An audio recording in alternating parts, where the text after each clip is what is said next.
So I know a couple of you in the audience here. Have any of you heard me speak before?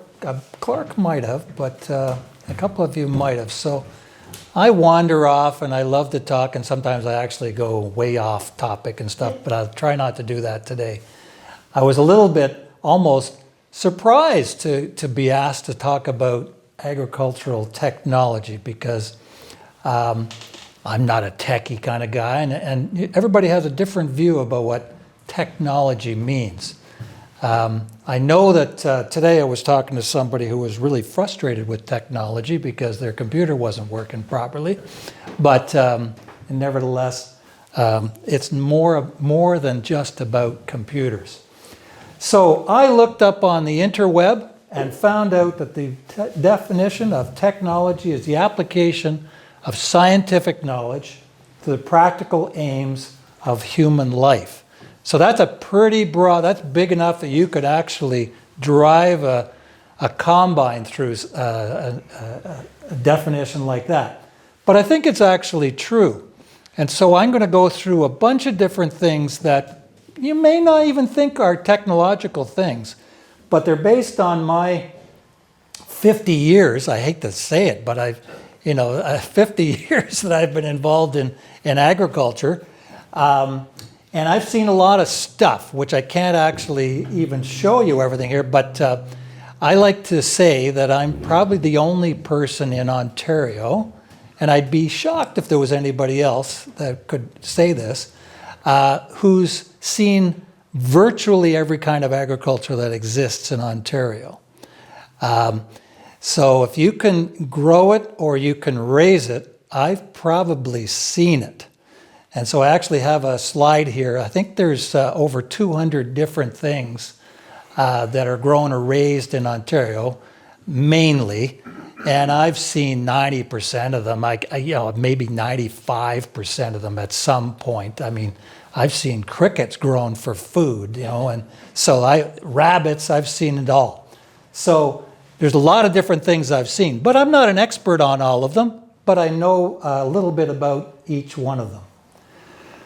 So first of all, little things about my background. So you're going to notice a theme here. First of all, I like the number 3. So I like to keep my slides fairly simple, and I'll give you 3 ideas on each slide. I only have about 30 slides, but sometimes I can spend a lot of time on one slide. So just, if you start to nod off, I'll know that that's time to move on. But most people can't remember more than about 3 things at a time. So that's why I try to keep things fairly simple. So first of all, I grew up on a dairy farm, and I've worked with thousands of farmers. So I've probably been on at least a couple thousand farms in Ontario. As I say, my training is as an agricultural engineer from the University of Guelph. I also have my master's in engineering from the University of Guelph. And I've worked 50 years in just about every type of agriculture, and that is my hand catching fly larvae, believe it or not. This was some research work where a fellow is actually transforming manure and other organic materials into fly larvae for feeding as a source of protein. And if I hadn't seen how this was actually working, this is actually caged layer manure from the University of Guelph, and these they seed it with fly eggs, and from the time the flies get through their life cycle, within about 3 to 5 days, that manure completely looks like coffee grounds. And you can't even believe it. You can't even believe it. Like, it's just unbelievable how, and so the whole idea is to turn this into a process. So that's technology at work. And those things are creepy.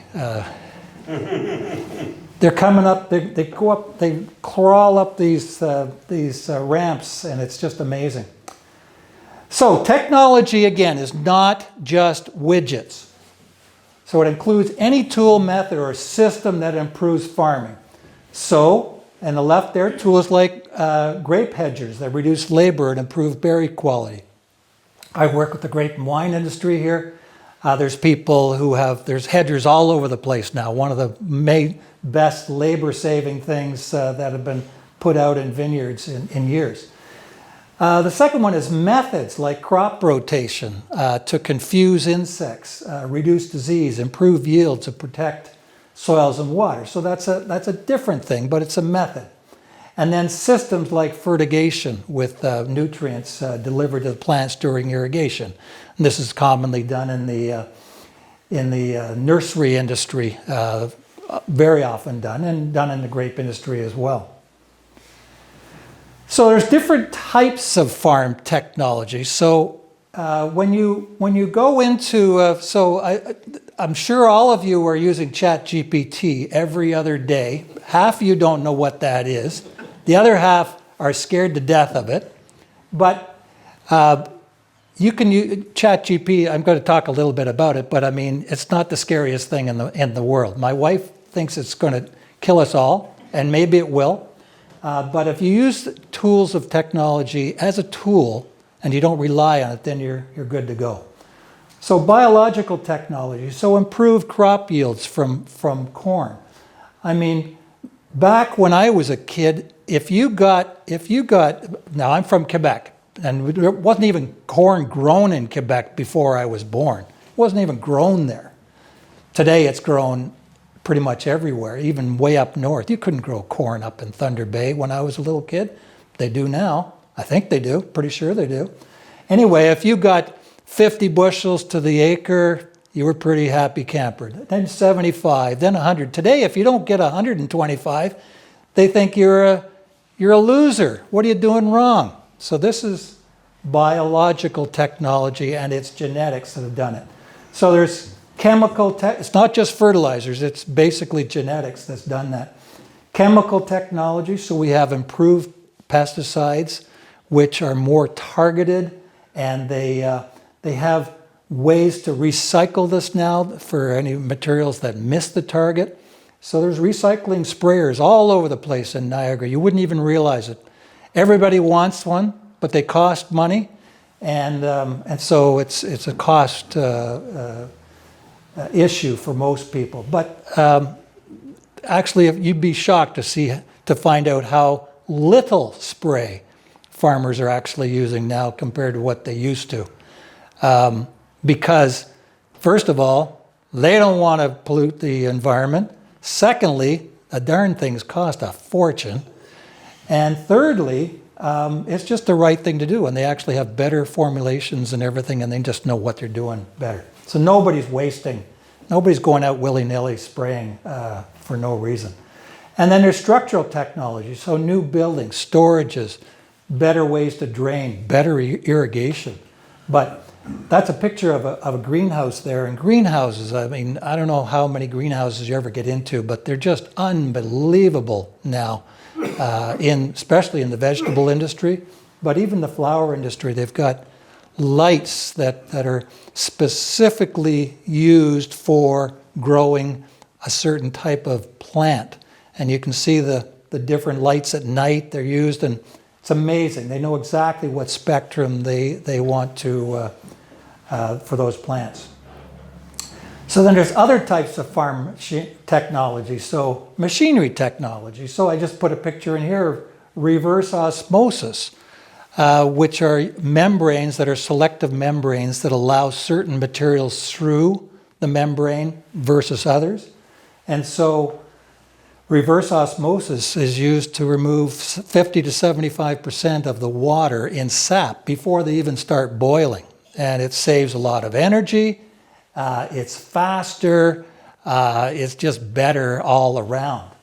And I don't know if anybody's ever tapped, I can remember as a kid, we always used to tap stuff, but compared to tap the maple trees, but compared to what is there now, it's just light years better than it used to be back in those days. In fact, I think I've actually talked to maple syrup growers who use reverse osmosis. I think there's a marketing opportunity for people to sell that water that goes through, because it's pretty much distilled water. And you could put it in a bottle and sell it to people who were unsuspecting as you know, maple water. It's, this is, it's good for your gut, right? And people would pay stupid money for it. I know they would, but I haven't got anybody interested in doing it yet. Systems technology. So integrated pest management is huge. In the last 25 years, it's been a big thing in growing, especially greenhouse crops. But that is identifying pests, monitoring the pest, setting thresholds for when you start to spray, implementing controls of some nature. It might be screening in a greenhouse, ways to prevent them, and then evaluating how it's working. So you'll see this is a sticky board. Now those are house flies, and that was from an experiment I was involved with a few years ago. But there's sticky cards all over the place in greenhouses. They'll catch white flies. They'll catch all kinds of different things, and they'll look at them and say, oh yeah, look, they're starting to go up. They'll count them. They're starting to go up. Now we need to do something. So that has changed how crops are grown. And then digital technologies of all sorts. That's actually a vibration sensor on the side of a wind machine. Now you've probably seen wind machines. There's a whole whack of them over here at Henry of Pelham. Those are used for cold injury protection for spring frost or late fall frosts to keep the leaves growing longer and doing photosynthesis and all those good things and getting the sugars to keep on rising. But that's a sensor, a vibration sensor. So if the machine starts to shake too much because the wind is too high, because you can't run them when the wind's high, it'll automatically turn the machine off. So there's little things like that. So based on the definition of agricultural technology, I would venture to say there's nobody who's an expert on all of these things, on all of agricultural technology. And so I started thinking about who would I actually invite to speak on this topic. If it wasn't me, who else would it be? And I couldn't think of who it was, but I'm sure there's people who would do it. So most farmers are specialists on what they grow or raise, but farmers are so specialized now, they know a lot about a few things, but they maybe don't know a lot about everybody. And so somebody who grows corn probably knows nothing about a greenhouse, and those in the greenhouse wouldn't know one end of a dairy cow from the other.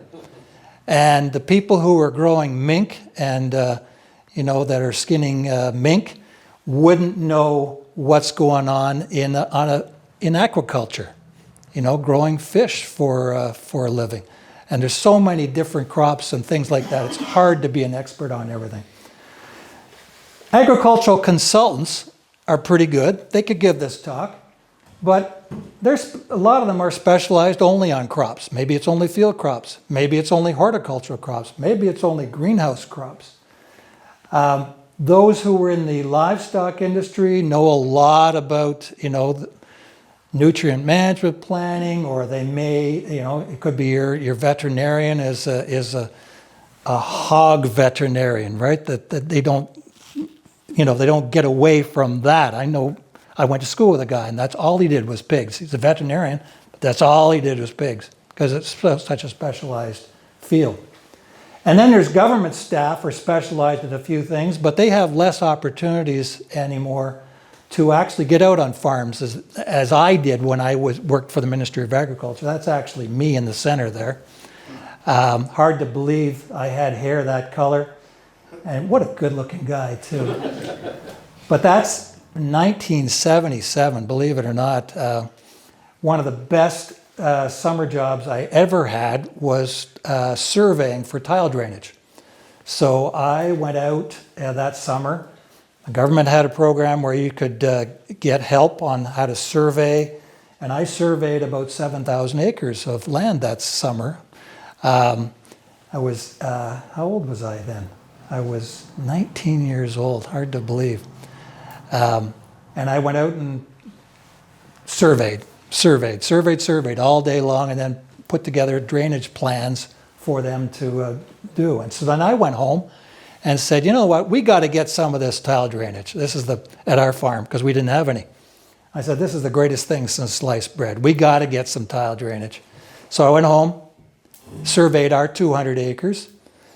We put in 50 acres of tile the following fall and had crops on land that we'd never seen have crops on before. And I know you know I'm right. Anybody who's a farming here knows that tile drainage is the first dollar you should probably spend on your farm if you don't have it. It's just that dramatic. Anyway, so there we go. And that was in Alexandria, Glengarry County, up in Eastern Ontario. So I just wanted to throw in this commercial. It's complicated being a farmer. It's not easy to be a farmer these days. Anybody who thinks it's easy is.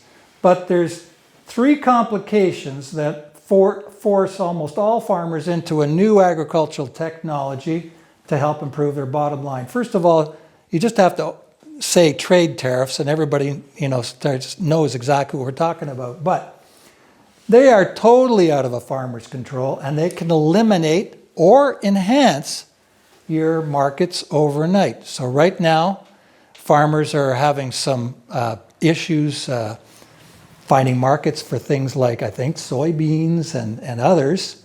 But the grape industry is not so bad right now. The wine sales are up because of tariffs and people pissed off with the red-haired man, orange hair.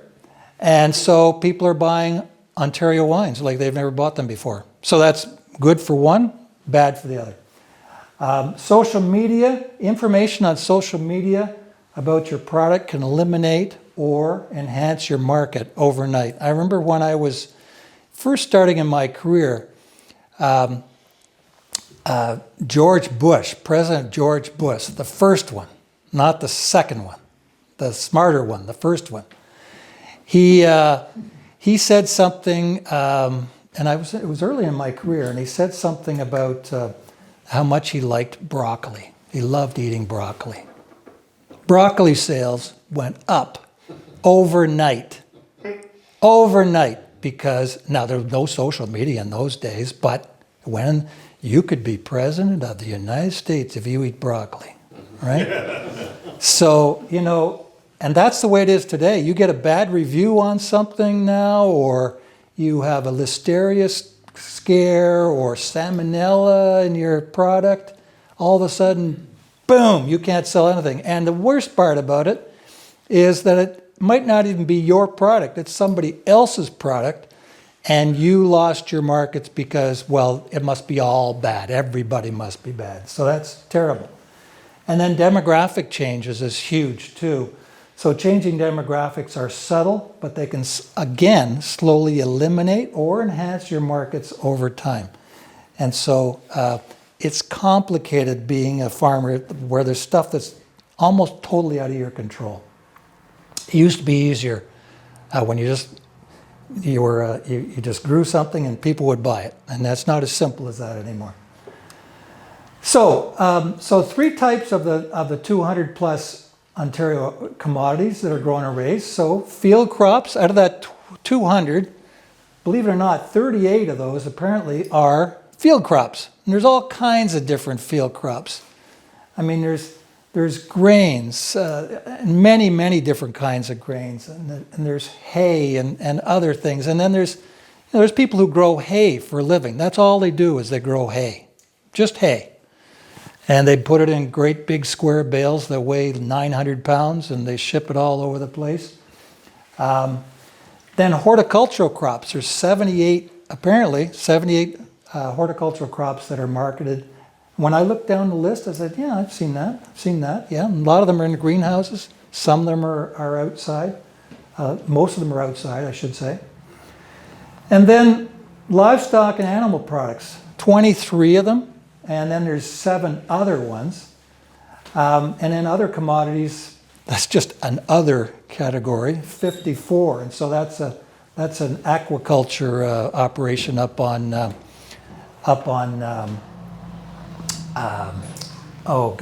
Georgian Bay. I'm forgetting the place up there. No, past there. You take the ferry across to Manitoulin. Yeah, there's all kinds of aquaculture operations, farmed fish up there. This operation up at the top here, the horses, that was an interesting operation. So it was an agricultural operation that I had never heard of before. And so if I was to describe what they were doing, you'd say, well, is that agriculture? I don't know. That's a bit of a stretch, right? But their crop was jumping horses. They sold horses that could jump. And the higher they jump, the more money they're worth. So they would take horses, train them, breed them, and jump them. And so when you have a horse that can jump this high, they're worth so many thousand. But if they can jump this high, they're worth a few more. And this high, and some of them, when they get up, I don't even know how high they jump, a couple meters, 3, I don't even know how high they jump, 2 meters? That would be pushing it. That'd be pushing it. You're a horse person. Well, then they're really worth a lot of money up here, right? Then they got wings. Yeah. So their crop was selling horses that could jump high. And so the neighbors said they're not an agricultural operation. And I said, well, why aren't they? Well, they don't grow hay. I said, I can show you lots of people that don't grow hay. Well, they don't spread their manure. I said, I know a lot of people who don't spread their own manure. And they said, but they don't grow their own grains. And I said, there's a lot of people who don't grow grains. And on and on. There's all these things, right? But they were growing horses. How was that different than some other places? And so, I mean, I know dairy farmers, literally know dairy farmers, and you wouldn't believe it. I know dairy farmers that don't grow their own crops. I know dairy farmers that don't spread their own manure. I know dairy farmers that the only thing they do is milk cows. Somebody else does everything else. They milk the cows. Is that not dairy farming? I don't know. It's not traditional. It's not the way I would do it. But that's their business model. And so it's important as things change, they change, right? They just change, right? It's just different. It's not the same. It's just different. So the 3 results of better genetics, feeding and management. So over there on the left, chicken broilers, days to market.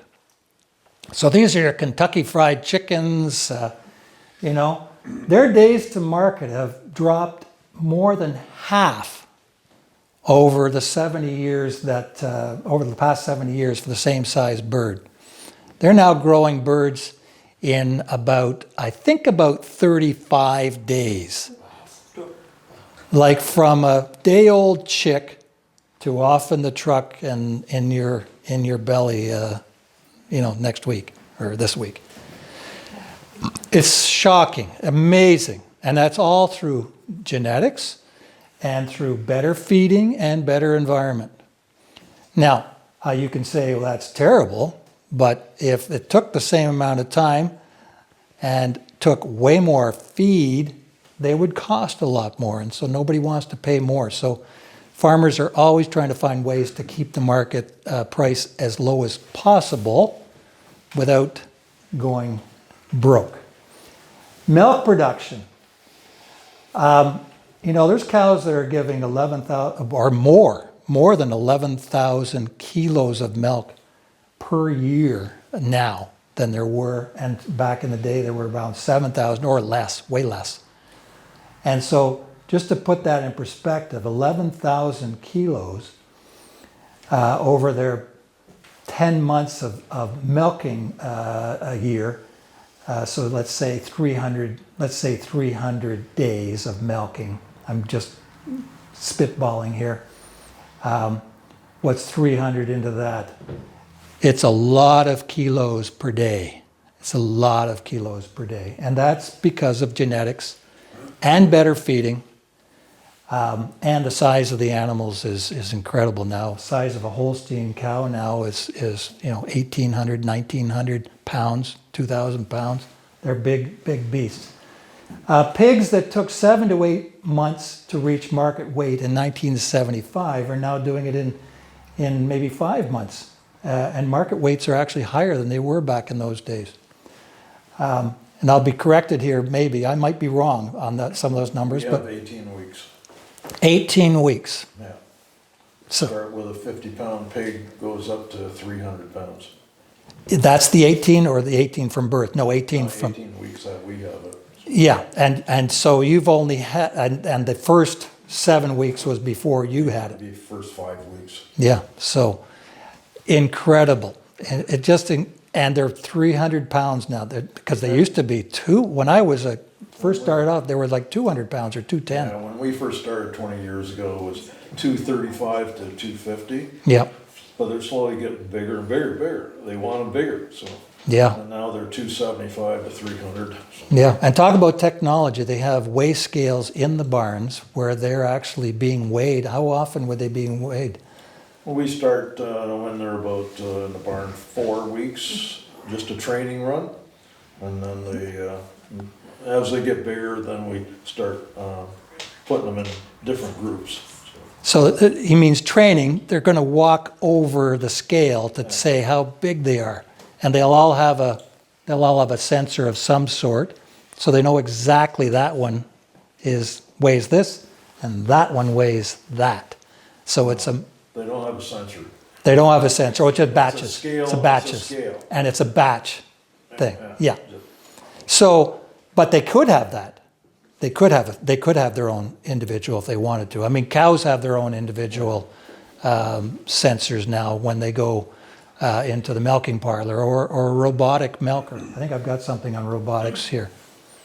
Yeah. So when I was a kid, I milked cows by hand as a kid. Hard to believe. And we used to milk twice a day, and that was kind of standard. And then, but today the majority of cows are milked in free stalls of different sizes. There's different types. There's straight ones. There's angled ones. There's rotary ones. There's all kinds of them. And they would milk them typically, if they milked a lot of cows, maybe 3 times a day. Now with robotics, the cow actually goes to the milking equipment, is prepped, cleaned, identified, fed appropriately based on a little tag on her neck, and so they know exactly who's there. So that's Betsy, and Betsy she's been milking for a month. She still needs a certain kind of diet, and so the feeder comes down and gives her exactly what she wants, and she wants that food so badly, she'll go into that robotic milker 10 times a day just to get that great food they get. After a while, she doesn't always get all the food she wants because they can only feed them so much. But that has helped, because the more times you milk a cow, the more milk you get. It's not hard on them, it's just the way it is. Anyway, that's just the way it is, and there's more and more and more robotic milkers out there all the time because it's just easier. They're stupid expensive, but that's just the way it is. But after the man with the orange hair takes away our dairy quota, maybe we won't be buying robotic milk. No, I'm just kidding there.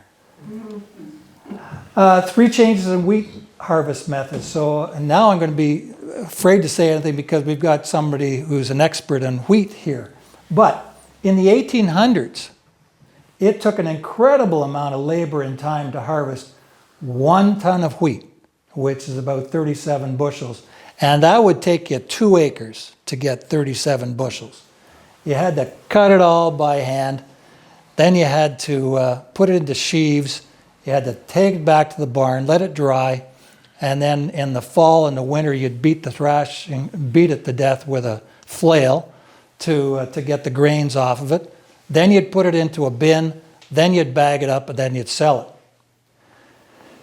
And so that's the way. Now, I don't know if you know what this picture at the top right here, but believe it or not, I took that photo. I took that photo of my aunt. I was 14 years old, and I only took a few photos when I was a kid, but I thought it was important to catch my aunt working with the horses. And so she was actually, there was a pulley system that this is for hay, it's not for wheat, but I threw it in there anyway. Why I took that photo, I don't know, I just did. But anyway, I'm glad I did. And so today, big combines can harvest and thresh up to, I'm told, 100 tons an hour. Now, I don't know, does that sound too good to be true, Clark? 100 tons to the hour? Oh, it's amazing what these big machines are capable of. 100 tons an hour. If the crop is there, and Wow. 50 feet at a time. And I know, 50 feet at a time, 100 tons. It's just, can't even get my head around that. 100 tons would, I don't know how much room would fill this. So this room would be, I'll just take a quick guess at this room. So this room is maybe 20 by 25, let's say 500 times about 8. So let's say 4,000 cubic feet in this room. And there's 1.25 cubic feet in a bushel. So that would be about, give or take, I don't have a calculator, and you've got a phone there, you could probably calculate it, but 4,000 divided by 1.25, let's say 3,000 bushels in this room. Does that sound about right, Clark? 3,000 is possible? It could be 3,000 bushels in here, in this room? yes. Yeah, I think it could be. And so, Give or take. you know, and 3,000, like, it's just amazing how much green that is. It's just shocking to me. Shocking. So 3 changes in winter wheat yields in 1975, 45 bushels per acre average. If you got that, that wasn't too bad. In 2000, 90 bushels was good per acre, and today, I think 125 bushels, you know, and that's all genetics. It's not, and it's better fertility, but it's mostly genetics. I'd say it's mostly genetics, and you just wonder, where is the upper limit? We keep thinking we're going to be able to keep feeding everybody forever, but, you know, the genetics, like, you can only do so much, right? But maybe we're not at the top end yet. I have to mention this, it's weather also. It's not just genetics. Oh, no, it's weather too, yes. Weather and fertilizer. Fertilizer makes a huge difference, of course, yeah. But you're, But it's not, I would say it's more genetics than fertilizer. Maybe I'm wrong, maybe it's 50-50. Well, And manure. I gotta argue with that point, because for years I've gone to Pioneer crop meetings, and they always, 40 years ago, they said, if we grow these soybeans, there's more yield. Well, 50 years later, they're still doing the same yield, like a little bit more, but not. If you listen to them like 30 years ago, we should be having 200 bushels of beans. Oh, yes, I get you. Yeah, no, I hear you. Yeah. Did I just mess up the microphone there? Am I good? How's that? Okay, good. Anyway, the yields keep going up. That was the point. 3 changes in the way apples are grown. So if you look at the top left there, you'll see this is the way traditional apple trees always have been. And they still are like that in some places, but not very much. They were big, wide open trees, big trunks to support the weight of the apples, and wind. And they're all 3-dimensional. Okay, now that may seem crazy. Well, of course they're 3-dimensional. And they would be planted at about 20 feet by 20 feet, or about 100 trees to the acre. Today, nobody plants them like that. You wouldn't even dream of planting them like that. They're all planted with very small, narrow trees, tiny trunks supported by trellises in a 2D plane. Okay, so the whole thing is two-dimensional now, not 3. It's in 2. And so they're at 3-foot trunk spacing and 12-foot rows and at 1,200 trees per acre. So 12 times as many trees per acre. And sure, there's not a lot on each tree, but it really multiplies out. And so that's the way they're all done now, everywhere, all around the world. All the apples you eat are pretty much like that, pretty much like that. And when you start doing things in 2D instead of 3D, it completely changes mechanization. And so now that allows robotic picking. It's going to come. It's already here. It's not really here a lot yet, but it's coming. There'll be robotic pickers, robotic pruning. It really changes pruning. And for the workers who are pruning right now, you just say, do it this way. And it's the same on every tree. There's no decisions to make. And when you have decisions to make, it slows things down. And so that's what they have. And now they've got these platforms for workers that are getting very sophisticated. They save labor. Some of them are autonomous, so they actually drive themselves. Or the workers drive them themselves. They got hydraulics on them. They go up and down. They go that way, up and down, and it's amazing. And they've got hydraulic pruners, so their hands don't get tired, or pneumatic pruners, I should say. Pneumatic pruners. Got to be a little careful about those things because they can take off fingers in a heartbeat. But they even have sensors in them to know that it's your hand and not a limb, so you don't lose your finger. Or they have gloves that they wear that are smart gloves, and the gloves have sensors in them that when it goes to chop your finger off, it doesn't.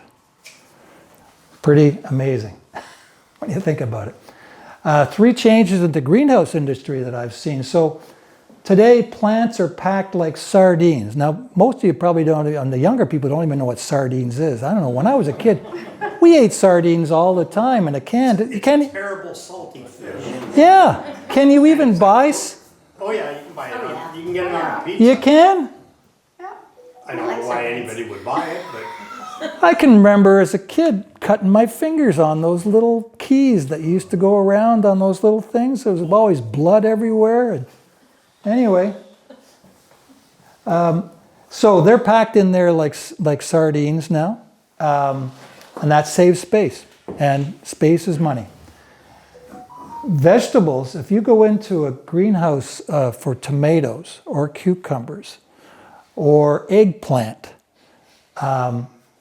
you can barely see the end of the rows. It's that it just disappears. They're so long, and some of these tomato plants are 30 feet tall. They're so tall that they can't grow vertically, and so they actually have them on a string, and they lay them down over time until the end of the crop. It's amazing. It's amazing. And so they try to take advantage of that vertical space because area costs money.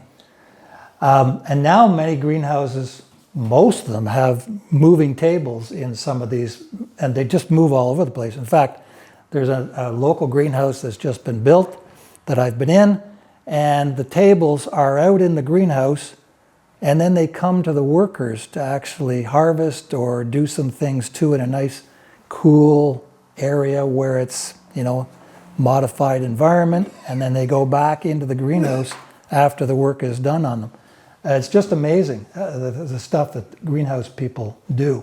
And I predict that in the future, we're going to see things grown in greenhouses that we haven't even imagined could be grown in greenhouses. I know it's coming, and it should come because they are so efficient water users, and water is going to become scarce, in my opinion. So, 3 relative sizes of barns that I've seen in my career. When I was a little kid, well, 1950 even predates me, Clark. So I know you don't think that's true, but it is. There were lots of barns that were 100 square feet, lots of them, lots and lots and lots of them. People milk cows in them. So that's how big a 1,000 square feet is, that little box at the top. In 1990, there were tons of barns that were 40 by 250. That would be like a big hog barn. And now there's some barns that are 100,000 square feet. Look at the difference in size. It's a Walmart. It almost looks like a Walmart, yeah. It's a Walmart. Yeah. That's 100,000 square, 120. Is that what it is? Okay. Wow. Who knew? Urban planner. Yeah. Well, that's 2 acres. But, you can say, that's awful big and everything, but it's an efficient use of space. It's a very good, efficient use of space. Now, you can argue if it's a good, bad, but there's greenhouses. There's tons of greenhouses that are bigger than the 100,000s. You cannot survive on a greenhouse that's 100,000 square feet today. That's 2 acres. No greenhouse operation would dream of building anything that small. They'd start at 10 acres. There's greenhouses in Leamington area that are 100 acres in size. 100 acres. Yeah, 100 acres in one building. Now, it may be a couple buildings, they're connected and stuff. But yeah, it's a big building. There's 100 acre ones here in Niagara. Rosa Farm. Well, Rosa Flora would be that big. There's some in Niagara on the Lake. There's some. Is there any in Lincoln? I don't think there's any in Lincoln. There might be. How big's Westbrook? Well, you mean in Beamsville? Well, There's a few of them. They'd have at least 100,000. Oh yeah, bigger than that at Westbrooks. Yeah, for sure. I mean, even the one, say David's Hydroponics, you drive by on the QEW, I think that's 10 acres. I'm sure it's 10 acres. It's big. I mean, I've been in there. It's unbelievable what they grow in there. 3 ways of producing renewable energy on farms now. So there's solar collectors, and they follow the sun's path, or some of them do. They don't all, but they will. Anaerobic digesters that take waste organic materials, put them through a process. I call it a cow's stomach. It's basically a cow's stomach. And that cow's stomach, there's a bunch of bugs in there, and it processes the materials and it creates methane or biogas. Then they take that gas, they clean it up a little bit, run a generator. The generator creates electricity and they can put it back on the grid. So this one's actually in Niagara, that's in Jordan. I think this is the one in Jordan. It might be in one in Jordan.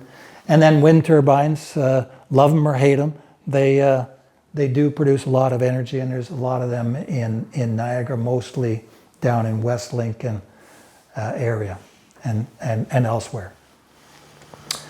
3 new ways to protect crops from weather. Nobody ever used to do anything like this. If the weather was, it got cold and stuff, well, that was a bad year.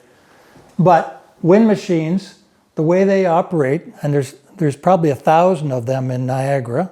If you haven't been driving around, you probably wouldn't realize there's that many, but there's about 1,000 in Niagara. And so the way they operate is during a temperature inversion, or during a dead night, a calm night.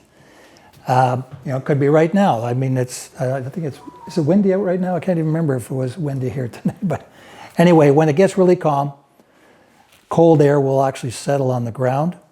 And the temperature high above, maybe only 20 meters above your vineyard, or any crop for that matter, could be 10 degrees Celsius warmer up there.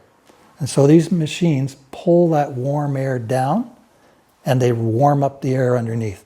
And that's how they operate. They just raise the temperature enough so that it doesn't freeze. And even in the wintertime, they'll use them in January when it's maybe minus 25 Celsius out. It may be minus 15 up there. It's still cold, but they'll pull it down and raise the temperature to maybe minus 20. And enough that it might not kill the plants. Some of these plants will actually die at certain temperatures. And they know exactly what that temperature is, what is going to kill the buds. And so there's lots of monitoring going around Niagara, right, all the time in the wintertime, measuring what the temperature is, and warnings go out to grape growers and tender fruit growers so that they can act accordingly about whether they need to put their wind machines on or not that night. And so you'll hear them. And I don't know if you've ever heard a wind machine, but they can be aggravating, let's say, and they only operate at night in the dark. And then frost blankets. So they're used in ginseng. Ginseng is, of course, we don't have any ginseng around here, but there's lots of ginseng grown in Delhi and the Simcoe area. Acres and acres and acres of it. The netting over top is there to fool the ginseng into thinking it's being grown in a bush. And that's what it's for. It's not for sunshine, to, not to burn it or, give it sunburn, or it's to fool it into thinking it's in a bush. Everything is underground, and so they can have frost in the springtime, can be a big problem. So now they're using blankets, and there's actually some vineyards in Niagara that are using blankets. They use blankets a lot up in Prince Edward County to protect grapes from winter injury and spring injury.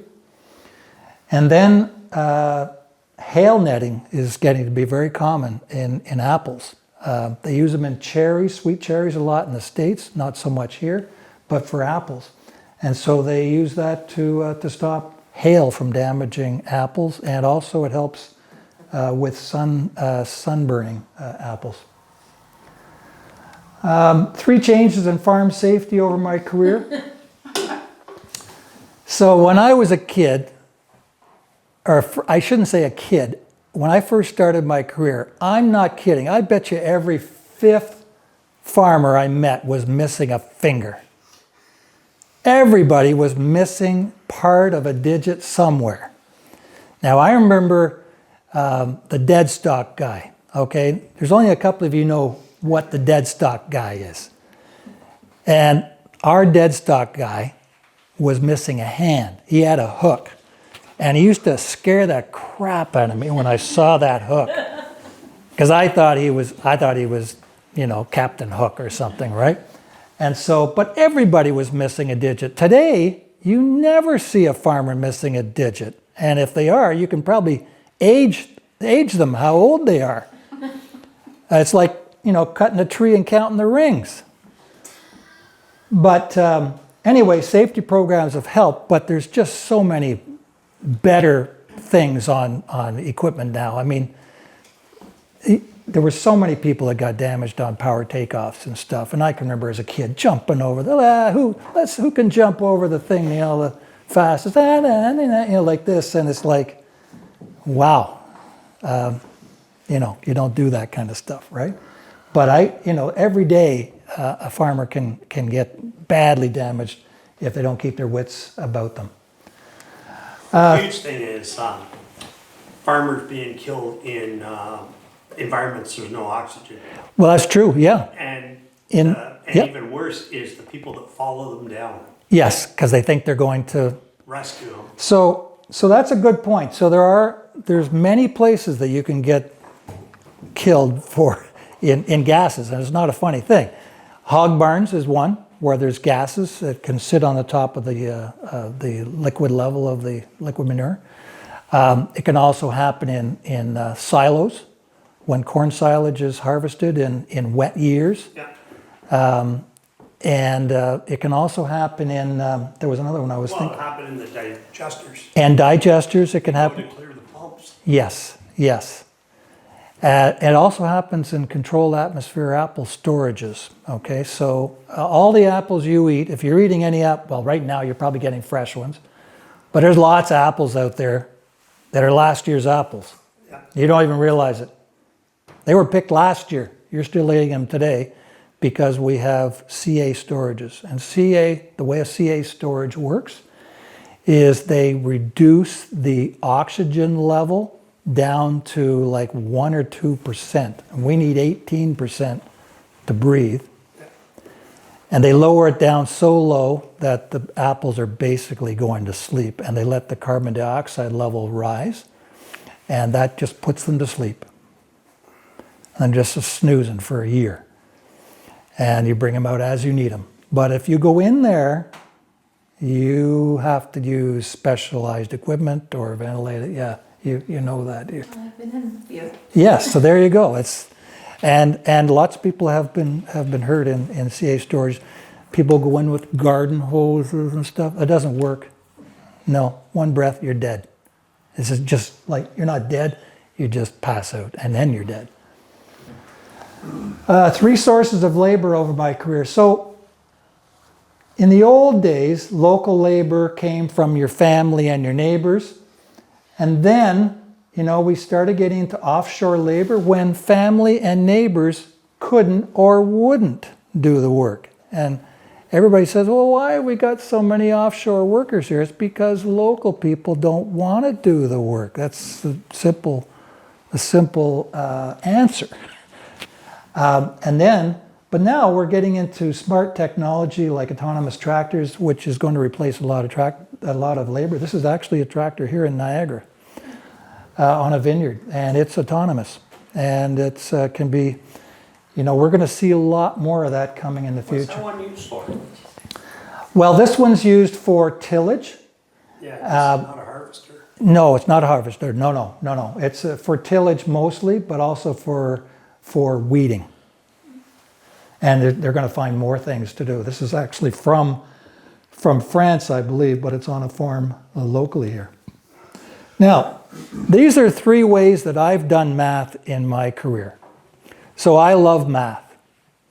When I was a kid, my sister and I used to race each other. Who could add up a column of numbers the fastest? I was a geeky kid, of course, clearly. But one of us would use that little device over on the left. It's called a magic brain calculator. Now, you have to be at least 60 to even comprehend what that thing is, but it's basically one step up from an abacus. And my brother had one, and I remembered it, but we lost it. And then I don't know what happened. I wanted to find out more about it, so I went online, and I said, that's the one. That is the one my brother had. So guess what I did? You bought it. I bought it. Cost me stupid money. Came from California. It cost me $50. I want it. I don't care what it costs. I want that calculator. And it's basically an abacus. I got a slide rule you might be interested in. I've got one of those too, but you know what? So did you use it? Not for years. No, but did you learn how to use it? Yeah. So you are older than me then. Because I missed the use of it. I missed it by a year. So you are older than me. I am. How come you don't look older than me? Just got to use a slide rule. Anyway, so, and then I bought, this is my Texas Instrument 50. I bought that in 1975. Cost me $125 of money I didn't have. That was a whole summer's worth of money for me, $120. But if you didn't have that, you couldn't pass Chem 100 at Guelph. You just couldn't do it. Because you had all these calculations you had to do on titrations and all the stuff that you don't even want to know about. Nobody needs to know that. pH, and nobody needs to know that. A very select people. So anyway, but now you ask any kid how to multiply numbers or add, they have no idea. And they just go to the phone and they say, how much is this? And that's what the answer is. Everybody believes the phone. Like if you believe, like we put so much faith into that little hunk of metal that costs way, way too much. and gives you so much aggravated, and everybody's staring at it all day long. I find it really great for converting units, going from. And it is. Imperial to liters and. And it is, and it's fantastic. There's all, oh man, you know. And I talk about ChatGPT. I use it. I use it. It works. As long as you don't depend on it. You use it. It'll give you a list of stuff. If I went in there right today, right this moment, and I said, could you give me a list of ways to stop my crop from freezing in Niagara? It'll give you a list of all the things you can do. And if you say, I want a list of 7, it'll give you 7 things. It won't give you 10, and it won't give you 3. It'll give you 7. And it's just that amazing. 3 degrees of planting accuracy I've witnessed over my career. So when I first started my career, if you got within a meter, okay, so that's 100 centimeters, I mean, you know, that's a bit stretching, that's a bit much, but people were plowing, nobody plows anymore, by the way. Nobody plows, just about nobody, except the plowing match. But you could tell who was really looking and who was a good plower and who was not a good plower, because you could just see, you know what I'm talking about. That's just the way it was. But then we got into markers and you started getting a little closer, 10 centimeters. Today, you're getting a centimeter or a millimeter. You're getting right to the last. So when they spray now, vineyards, there's sensors there that say, you've already been on that row. Don't go down that row again. You've been on that row. Don't do that again. That's a stupid thing. And it'll warn you. Or it'll, when you're planting the corn, it'll be perfect. It's just, you don't plant, you don't overlap, you don't go too far, everything's just perfect. It knows exactly where you are. When they're planting orchards or vineyards, every one of those plants goes in exactly where it's supposed to be. Talking about plowing, I was reading an article. The plowing match in Ireland, in the south of Ireland, draws 300,000 a day. Really? Wow. Wow. Did we get that at the plowing match here? About 18,000 over 4 days, I think it was. Still a pretty good crowd, actually. Yes. I It was heard. 70,000 over. So how many people know what that thing up in the top left corner is? How many of you actually have used one? Yes. So, At the farm. no. So I actually have one of those. I think that's the one in our house. We actually have one hanging in our house. Now it's obviously just for fun. But I can remember we used to have one of these set up between the milk house and the barn. And they use a great big, I don't know how big that is, a 1 volt battery. I don't know what it is, a great big sucker. It looks scary with all frayed wires on it and everything. But it worked. It worked. And then how many people grew up with a party line? Do you even, yeah. So some of you know what a party line is. The young people in here have no idea what a party line is. We had 12 people on our party line, and you could listen to all of them. And everybody had a different ring. So ours was 1 long, 1 short, 1 long. So it'd go dring, dring, dring. That was yours. But somebody else had 2 longs and a short, or 2 shorts and a long, or whatever. And so anyway, but just about nothing, in my opinion, has changed farming like smartphones. I mean, it's just amazing. Some people are communicating with all their workers on cell phones. They are using WhatsApp to actually discuss things with workers. They're storing all their information about the farm on their phone. It's just amazing.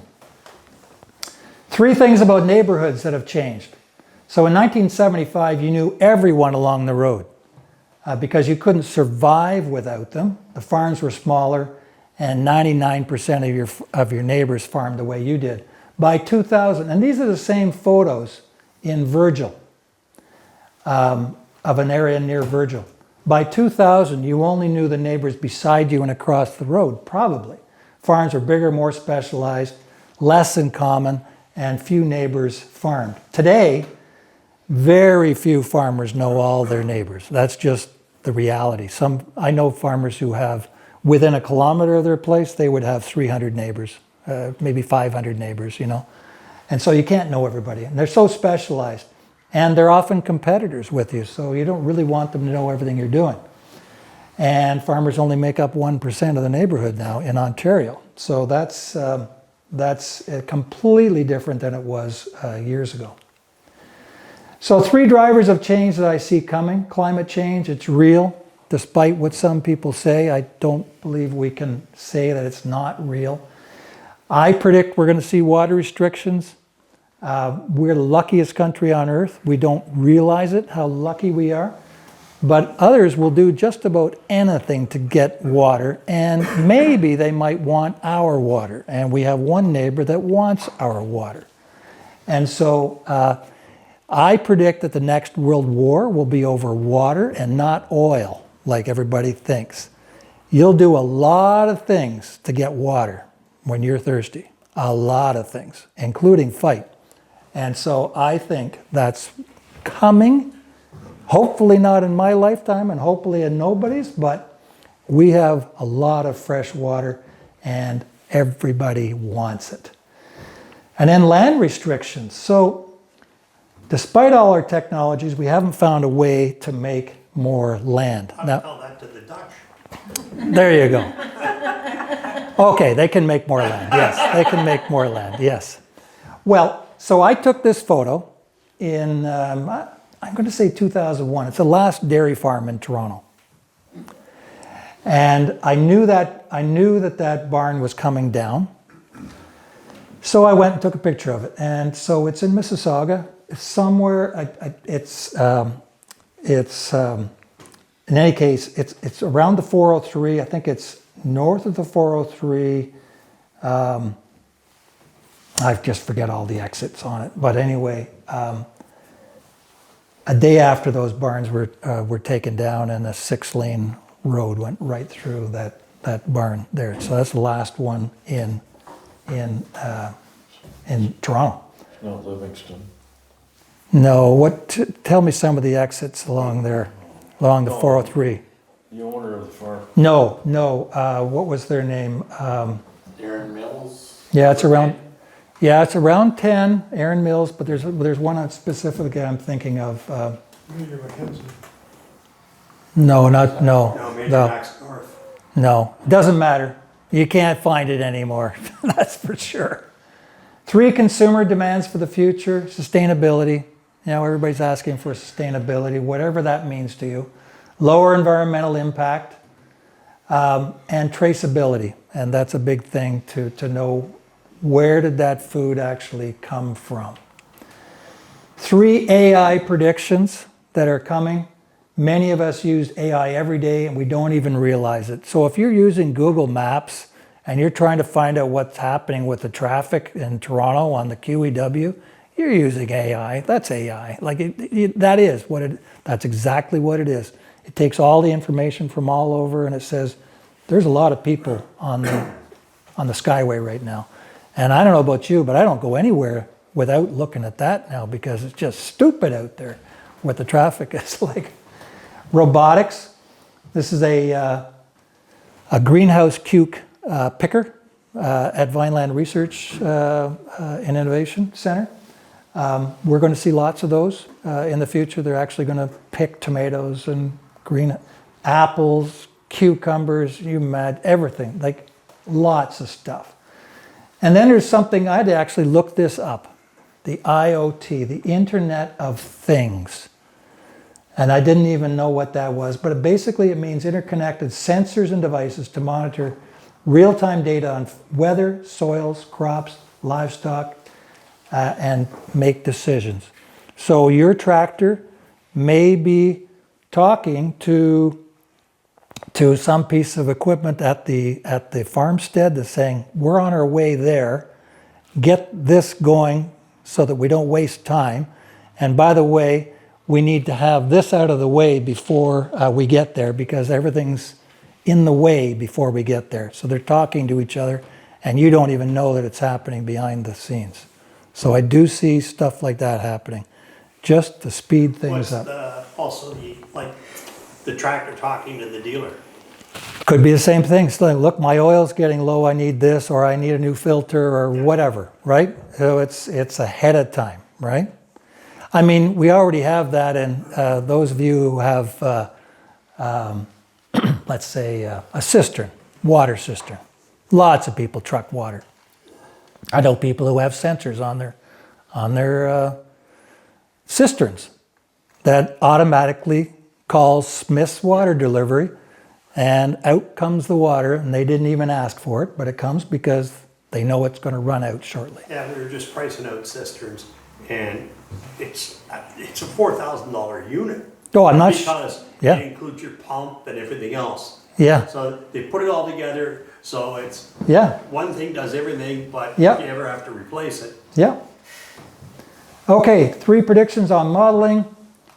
Digital twins. Eventually, we're going to see digital images of your own farm on your computer that will actually predict, and you can say, what if this happened? What if the weather happened on this way? What happened if I had this?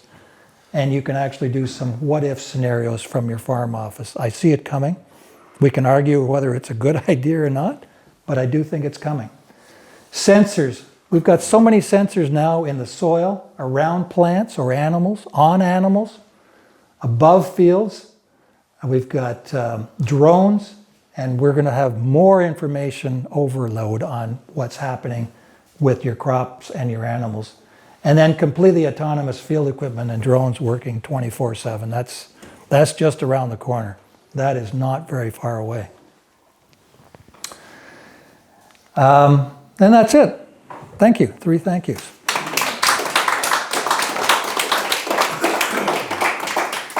I have a question for you. So with autonomous farm machinery, Yeah. will farm machinery continue to get larger? So that's a good, interesting question.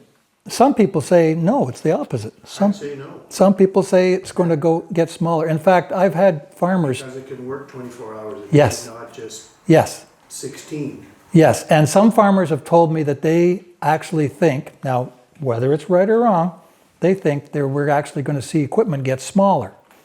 And there'll be a little robotic thing right here, and it goes and gets a little widget, and it goes and it trims the grass, or it, prunes this, or cuts weeds, and they're just running all over like little ants all over the place.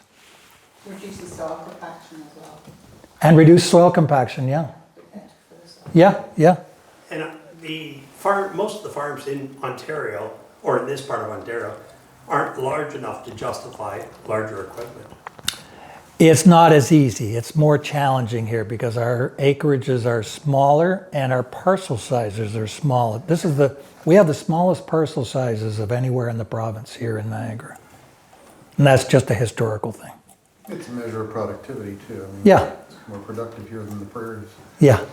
When you were doing your drainage, how far apart were the tile? So that's an interesting question. So the question is, how far apart did they put the tiles? Now, some of you have no idea what we're even talking about here, but under tile, like there'd be drains under the ground. In the old days, they were clay, and then now they're plastic, and they're about 2 feet below the surface of the soil, and they're perforated, so water gets into them and runs somewhere.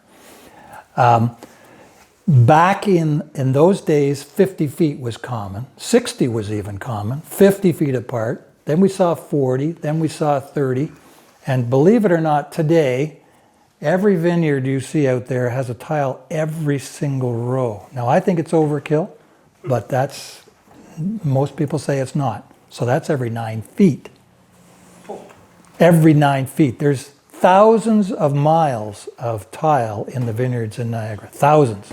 Like maybe 10,000 miles of tiles in the vineyards around here.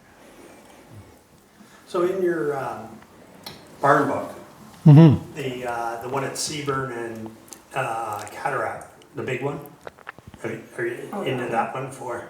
Yeah. So just so you know, so I wasn't going to talk about my book, But for those of you who don't know, I've written a book about something called swing beam barns, and I have a couple copies here. But so the answer to that question is, I've been in that barn many years ago, maybe 6 years ago. It's not a swing beam barn, Oh, and it's too young to be in my book anyway. Isn't this the cathedral? the huge barn Yeah, yeah. at Seaburn. On Seaburn, yeah. It was built in 1885. There's no barns in my book that are that young. The one further down the road's in your book, though, right? Yeah, how'd you know Well, that? I have your book. I also live on Cataract and our farm's on Mary. How do you- Between.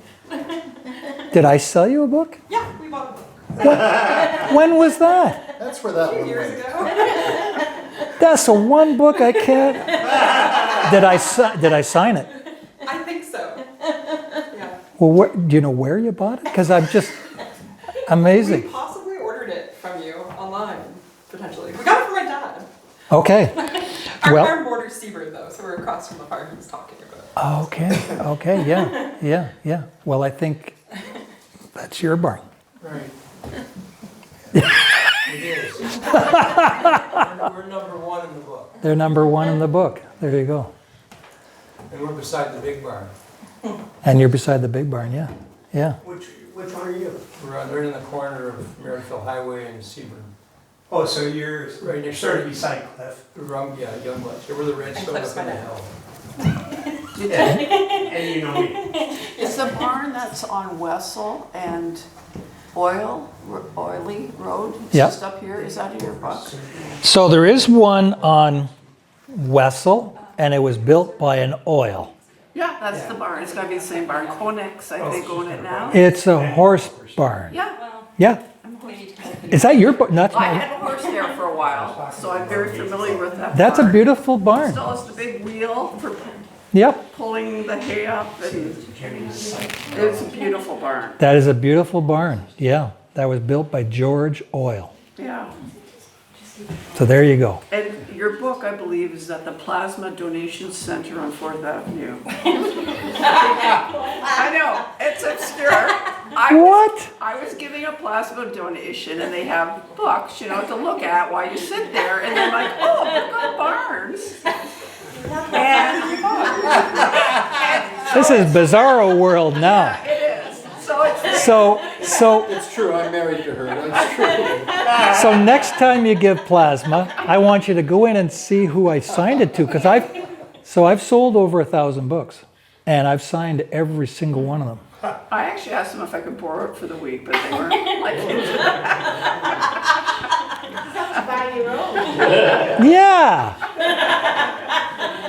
that's too funny. Yeah, because I went, I think it was right at the beginning was the barn where I kept my horse for a while, and I'm like, oh my God. Somebody read it and said, "I've had it. I don't want this thing anymore."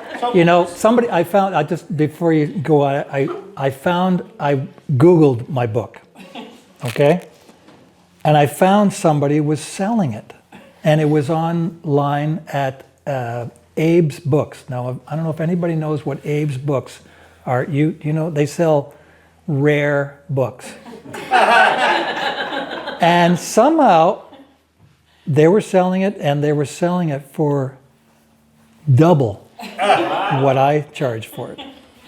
And it was in US funds, and I thought, wow. It was just one, they said one excellent condition. So I want to know who bought that book to put it on Abe Books. Anyway, You ever come across a round barn? Round Barn, yes. Yes, so as president of Ontario Barn Preservation, I actually have a list of the round barns, and I believe there are 5 in Ontario. And there's actually one around the corner from me back home in Quebec. And I was in it last year. And Where are the 5?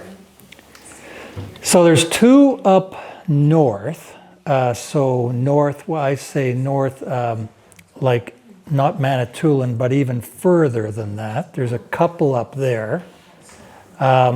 There's one that's down in on the edge of Kent County, Kent and Elgin. It's now a restaurant or something. The one near us, clay tile, Clay tile? clay tile, Oh, wow, well, that's unusual. clay tile, it's gone now. The other one? All clay tile roads, Okay. yes. And then there's another one somewhere near London, Woodstock. Woodstock, okay. So you know about it. I know the one, it's just south of. I've never seen it. It's just south of Governor's Road, which is Yeah. number 2 highway, between Woodstock and Thamesford. Is it a true round? Or is it 8-sided or 12-sided? It may be. Because the one in Quebec that I went to see was actually round. Like you could go outside and it was round. Wow, that's a lot of work. Oh. There's a round barn in Quebec that they're still milking cows in. There's one in And then- Winnipeg, Saskatchewan. Okay. I think they come back to the Utah events. There was a feeling at one time that it was going to be more efficient because circles are more efficient than squares, but man, that's a Where lot of else work. do you know where they are? Well, there's one in southeastern Quebec. I think there's a couple there actually. Are you familiar with the one in Milton? Yes, that was moved there. Right. Yes, I don't know where that came from. I've been in it. It's years ago, but I was in Is it. that the one with the historical, the farm? Yeah, the Ag Plus the Museum. Ontario Agriculture Museum, and now it's Country Heritage Park. Yeah. And one of the barns on that site is actually going to be in my next book. Which one? They call it the Lucas Barn, Okay, yes. but it wasn't built by a Lucas. It used to be owned by a Lucas, but it was built by somebody before that. And it came from Appleby Line and the QEW. It's a couple of barns put together. Yes, yes, it is. Yeah, in an L shape, but it wasn't like that. Yeah. Yeah, it's, I've been in that barn a number of times, and it's odd. Yeah, yeah, it's odd. Yeah, yeah. And there's a lot of odd stuff in it I'm too. like, well, we're emptying it. I'm involved in the park. You're involved with the park. Yes. So you know the big cheese there. That's, what's his face? Who? Jamie? Jamie, yeah. No, he is retired. Jamie retired, no kidding. Yes. And now we have a fellow or a young lady by the name of Taylor Henderson who runs it for us. I sit on the board. Oh, okay. Yeah, yeah, So there's a interesting. great topic for here, Right. the park. That's Uh-oh. quite a topic. Yeah. Yeah, it's a tough one. I mean, we should be able to support a museum like that, but we can't.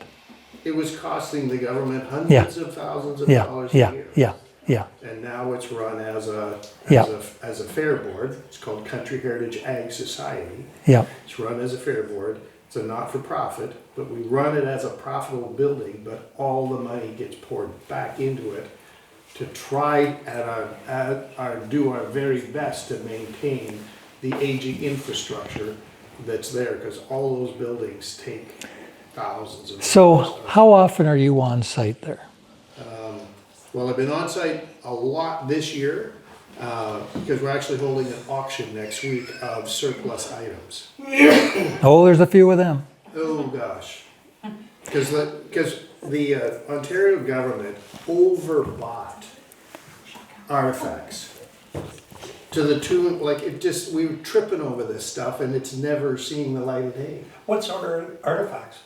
Well, things like fanning mills. How Yeah, many there's a fanning lot of mills fanning do you mills need there. To educate the public on? Do you need 20 or do you need 2? We think we need 2. We're getting rid of the other 18. So here's a favor I'm going to ask you, because I called Jamie and I never got a response. So now I know why I didn't get a response, because he ain't there. He's not there. But in the Lucas barn, Yeah. I'm told that the hinges on the barn in there have the initials of the guy who built it, he was a When you say blacksmith. the hinges on the door? I think it's probably on the big threshing floor doors. Yeah. His initials are on them apparently, and I asked Jamie to take a picture of it. Well, I'll be there on Tuesday. Can you just take a little scout there? Sure. And I'll give you credit for it in my book. I'll have a look. You Yes, Or yes. your cell phone number. There you go. See, you just got to get the right person. Send you pictures. Yeah, But, I mean, yeah, there's 4 pretty neat barns on. yeah. And all of them, so I'll do a commercial for Ontario Barn Preservation. So one of the initiatives that we have is that we are trying to save, so our mandate is to save old barns, you know, in different ways. And one of the ways you can save them is to save them digitally. And so we have a way that we want to save them by just recording what's in those barns. How big are they? How high are they? How wide are they? How long are they? Interesting things that are in them and stuff like that. And so it's not a hard thing to do, but we know how to do it, and you could actually do it yourself, I'm sure, or somebody on staff could do it there. So we've got about 200 barns in our database now. It's through the University of Guelph. It's secure. We're not giving out, but it's a way to save these barns in the future when they're gone. Well, we hope these barns will Well, never go. well, we hope they won't ever go either. We're doing our best to maintain what we have there, and it's a challenge. Yes, yes. Because that barn that you're talking about, it needs some extensive repairs. Right, right. I find it fascinating that your talk, which is about the advancement of technology over the course of some 80 years or 70 years, has resulted in us having a conversation about I know, the good old days, I know. pre-technology, and how wonderful it was and how important it is that we preserve it to Yes. educate people on where Yes. we were. It is- fascinates me that the conversation. I went in know, that direction. I agree. Despite the agree. fact- despite all your efforts to take us into the future, we always end up in the heritage. Well, I know when I got asked to speak, I said, "Are you sure I'm the right person to talk about this?" You know, but and I'm not asking you to answer that question, but you know, yeah, but you know, I think that everybody really likes to harken back to a simpler time, because you know, one of the things that never stops changing is society. Everything changes, and that's why I think people like, you know, going to church and things like that, because it never changes, right? And things like that, the things that just don't change. You don't want to change your Thanksgiving thing because we've always done it that way. Because everything changes in society today. We're just overwhelmed by change. Everybody is overwhelmed by change. That's my opinion. Well, is it because to some extent we're being forced to adopt some of this technology? In some ways. Forced by the economics, forced Yeah, by yeah, technocracy itself? 100%. I mean, Yeah, 100%. That's pretty much all through But that's- history. yeah, They that's- always moved yeah. to the most advanced technology, like from the Egyptian times on. I mean, you know, really.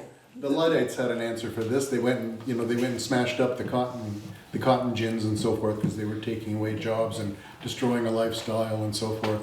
And that didn't succeed. And it won't succeed to try and stop the progress of agricultural technology. No. But it's interesting to note that there is still a charm to the way it was done in the past that we sense we're losing as a result of the adoption of new Yeah, technologies. no, it's true.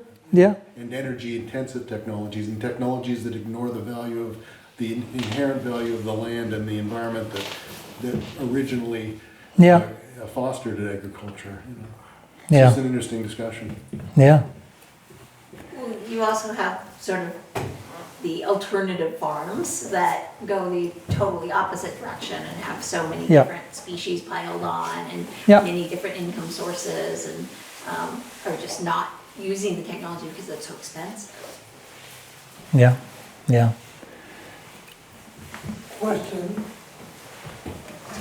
high beams and swing beams.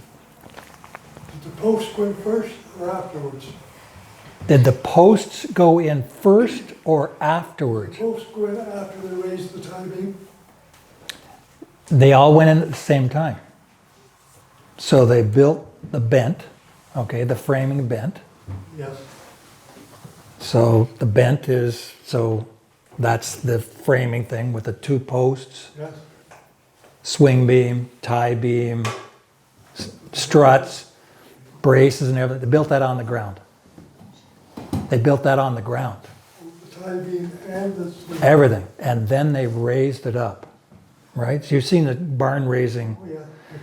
But in the old days, before there were enough people to do barn raising, because there weren't enough people around in the early 1800s to even do that, they actually used, some of the old barns have what I call hoisting pinholes. And those they'd put a pin in there and they'd use ropes and come-alongs and,